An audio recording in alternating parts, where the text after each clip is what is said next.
Donc maintenant, je vais laisser la parole à Catalina Torres et Gilles Pison sur le projet de recherche sur les booms des jumeaux.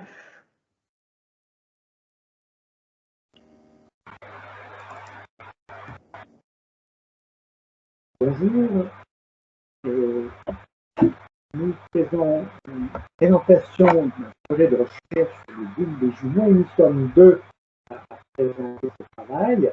On n'entend pas. Oui, on entend mal, Gilles. D'accord.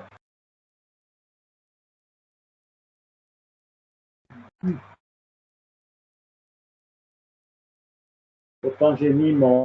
Est-ce que vous m'entendez là? Toujours pas? Non, vous ne m'entendez pas? Ah, il y a un problème alors. Désolé. Alors, je vais laisser Catalina Torres. Moi, je t'entends très bien. Ah ben, tu m'entends très bien. Alors, est-ce que vous m'entendez les autres? Est-ce que vous m'entendez? Très lointain. Bon, mais augmentez votre son. Un peu. Alors, peut-être. Lointainement.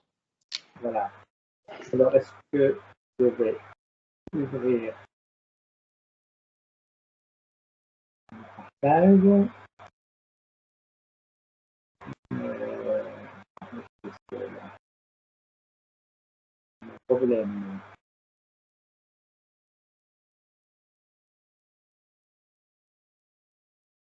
Voilà. Est-ce que vous voyez mon écran? Est-ce que vous m'entendez? On entend, mais on ne voit pas l'écran.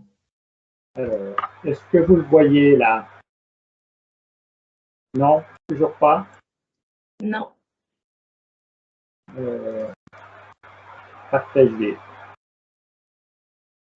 Et là, est-ce que vous le voyez? Oui. Ah, très bien. Bon, alors, nous sommes deux à vous présenter ce projet de recherche du laboratoire d'éco-anthropologie. C'est moi-même, Gilles Pison, et Catalina Torres. Alors, je suis professeur émérite au Muséum national d'histoire naturelle, dans ce laboratoire, et Catalina Torres est postdoctorante et travaille dans ce même laboratoire. Alors, il faut savoir qu'il y a un boom des jumeaux dans le monde. La fréquence des accouchements gémellaires a augmenté d'un tiers en 30 ans. Dans les années 80, sur 1000 accouchements dans le monde, il y en avait autour de 9 qui étaient des accouchements jumeaux. Et dans les années 2010, c'était 12. Alors, c'est un résultat qu'on a publié en mars dernier dans la revue Human Perception. Ce boom des jumeaux, il pose un problème parce que les enfants jumeaux sont plus fragiles que les autres enfants. Ils sont plus sensibles à la naissance, prématurés, l'accouchement est plus souvent difficile. Et ça se voit par exemple, la mortalité infantile des jumeaux est 3 à 4 fois plus élevée que celle des autres enfants. Donc, cette augmentation de la fréquence des jumeaux pose un problème et un défi. Alors, pourquoi cette augmentation? Deux raisons, principalement. Le retard des maternités. Les femmes ont leurs enfants de plus en plus tard. Et savoir que la probabilité d'une grossesse gémellaire augmente avec l'âge des femmes. Et la deuxième raison, c'est le développement de l'assistance médicale à leur procréation.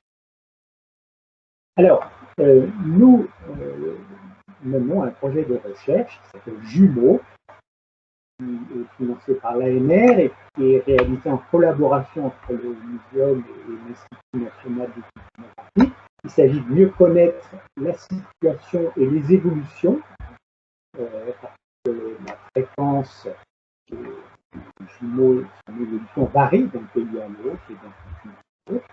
Il s'agit aussi de mieux connaître les facteurs derrière et puis de pouvoir prédire jusqu'où va aller ce boom qui va se poursuivre. Et alors, un des chantiers, un des premiers chantiers, c'est la constitution d'une base de données internationale sur les naissances multiples, la Human Multiple Birth Database.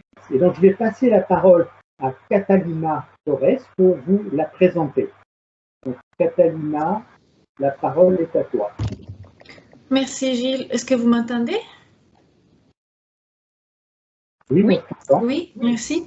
Ok, alors je vais partager mon écran. Et vous pouvez voir mon écran? Oui. Oui.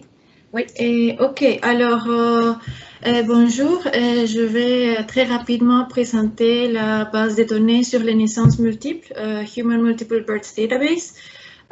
C'est une base de données internationale, comme Gilles l'a mentionné.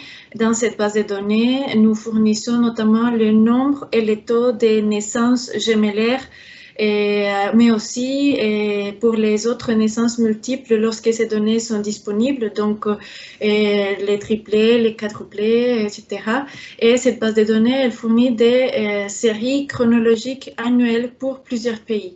Donc, cette base, elle s'alimente des données d'état civil et elle inclut les pays qui ont un état civil complet, ça veut dire où toutes les naissances ou presque toutes les naissances sont déclarées et sont incluses à l'état civil. Et évidemment, nous incluons les pays où les instituts nationaux des statistiques publient régulièrement des statistiques sur les naissances multiples, et ceci concerne une quarantaine de pays dans le monde aujourd'hui. Actuellement, la base comprend 18 pays. Et pour chacun des pays, nous visons à inclure des séries aussi complètes que possible. Donc, pour chacun des pays, les séries remontent aussi loin que possible dans le passé. Et le graphique montre les 18 pays qui sont inclus actuellement dans la base. Et la série la plus longue et la plus complète que nous avons jusqu'à maintenant, c'est la Suède. Et cette série commence en 1815. Ensuite, il y a le Danemark depuis 1850. Et dans le court terme, nous allons inclure une douzaine de pays.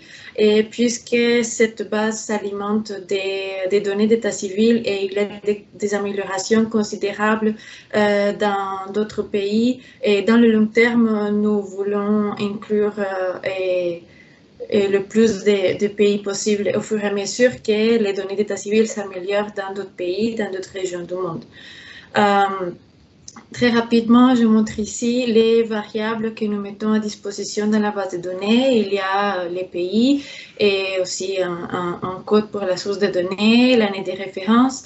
Il y a une variable très importante qui indique si les enfants morts-nés sont inclus ou pas dans les statistiques.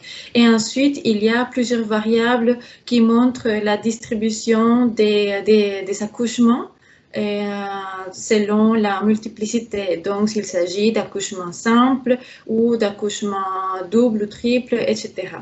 Et aussi, nous fournissons dans cette base les taux de naissance gemellaires ainsi que les taux de naissance multiples.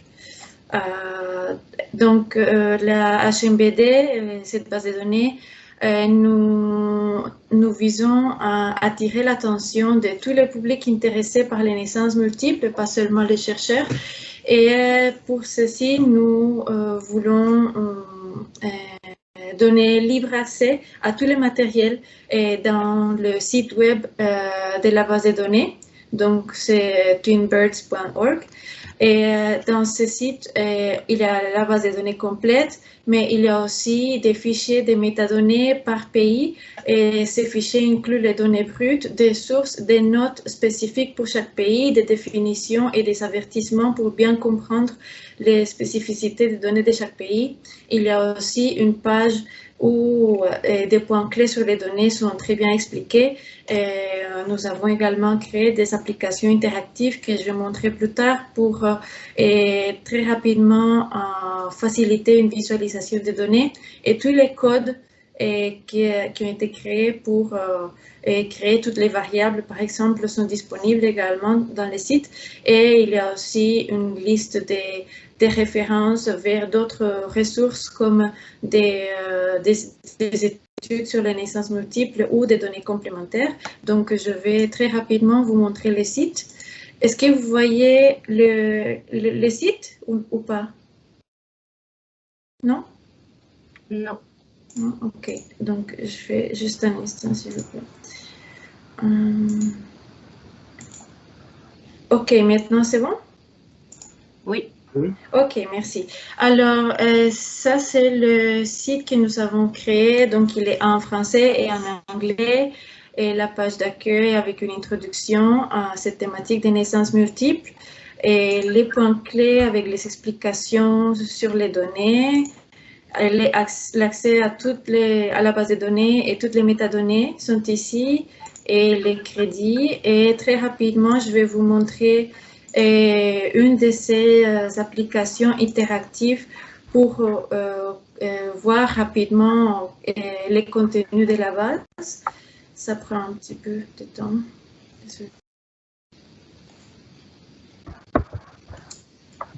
Ma connexion est un peu lente. OK. Ah, Catalina, tu es en direct sur Internet. Hein. L'accès est accessible pour tout le monde. Hein. Est-ce que vous voyez mon écran? Vous voyez OK. Donc, cette application permet de très rapidement voir les données. Donc, et dans cette application, nous pouvons voir l'évolution des taux de naissance gemellaires. Ici, il y a aussi le multiple rate.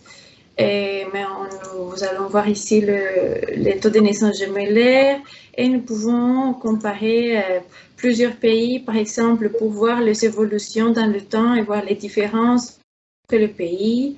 Et donc, c'est seulement un outil qui permet de rapidement voir les données disponibles dans la base. Et voilà, donc je voulais seulement vous montrer ça et vous avez l'accès à tout le matériel et aussi il y a cette adresse email si vous avez des commentaires, des questions, mais évidemment si vous avez des questions maintenant aussi, nous sommes heureux de répondre. Merci.